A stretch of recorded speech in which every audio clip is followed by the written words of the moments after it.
ایران کے صدارتی انتخابات میں ابراہیم رئیسی نے اپنے حریف کو شکست دے کر جیت حاصل کر لی ہے اور ان کے مقابل صدارتی امیدوار عبدالناصر ہمتی نے شکست تسلیم کرتے ہوئے رئیسی کو فتح کی مبارکباد بھی دے دی ہے۔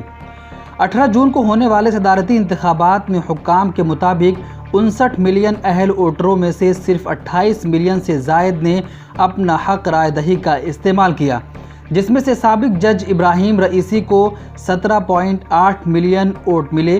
دلچسپ بات یہ ہے کہ ایران کے نئے منتخب ہونے والے صدر ابراہیم رئیسی پر انسانی حقوق کی خلاف ورزی کرنے کا الزام بھی ہے اور امریکہ نے ان پر پابندیاں بھی لگا رکھی ہے۔ 60 سالہ شیعہ رہنما ابراہیم رئیسی کے صدر منتخب ہونے کی خبر سامنے آنے کے بعد امریکی وزارت خارجہ کے ایک ترجمان نے کہا، ایرانیوں کو ایک آزاد اور منصفانہ انتخابی عمل کے تحت اپنے رہنما چننے کے حق سے محروم کیا گیا ہے۔ ایرانی صدارتی انتخابات میں اعتدال پسند سمجھے جانے والے واحد امیدوار عبدالناصر ہمتی نے ابراہیم رئیسی کو ان کی جیت پر مبارکباد دی ہے۔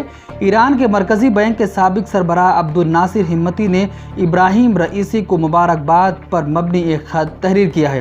انہوں نے کہا، مجھے امید ہے کہ سپریم لیڈر آیت اللہ علی خامنہ کی رہنمائی میں آپ کی انتظامیہ اسلامی جمہوریہ کو قابل فخر بنائے گی، ذریعہ معاش عوام کی حالات اور فلاح و بہبود میں بہتری کو یقینی بنائے گی۔ اس سے قبل اپنی مدت صدارت مکمل کرنے والے حسن روحانی نے ٹیلی ویژن پر نشر ہونے والے اپنے خطاب میں لوگوں کی طرف سے منتخب ہونے والے صدر کو مبارکباد دی، تاہم انہوں نے رئیسی کا نام نہیں لیا۔ روحانی کے بقول چونکہ ابھی تک سرکاری طور پر اس کا اعلان نہیں کیا گیا ہے، اس لیے میں سرکاری طور پر مبارکباد ابھی نہیں دے رہا۔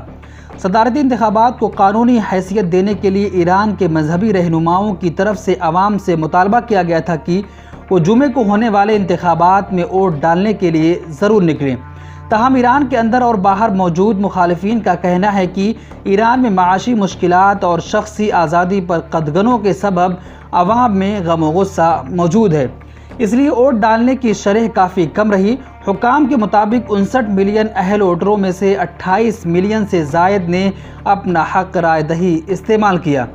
ملک میں اصلاحات کے حامی ووٹروں کے لیے اس الیکشن میں انتخابات انتہائی محدود تھا، کیونکہ سخت گیر انتخابی کونسل نے اہم اعتدال پسند اور کنزرویٹو امیدواروں کو انتخابات میں شمولیت سے محروم کر رکھا تھا۔ تجزیہ کاروں کا ماننا ہے کہ گارڈین کونسل کی طرف سے انتخابی دوڑ سے ایسے امیدواروں کو نکال باہر کرنے کا مقصد ہی رئیسی کی فتح کا راستہ ہموار کرنا تھا۔ بیورو رپورٹ، ملت ٹائمز۔ ملت ٹائمز کو آپ کی ضرورت ہے، ہماری آپ مالی مدد کریں۔ ہر مہینے صرف 100 روپے اور 1 سال کے لیے 1 سال صرف 1000 روپے۔ رقم بھیجنے کے لیے یہاں دیے گئے فون پے، گوگل پے اور پے ٹی ایم نمبر کا استعمال کر سکتے ہیں۔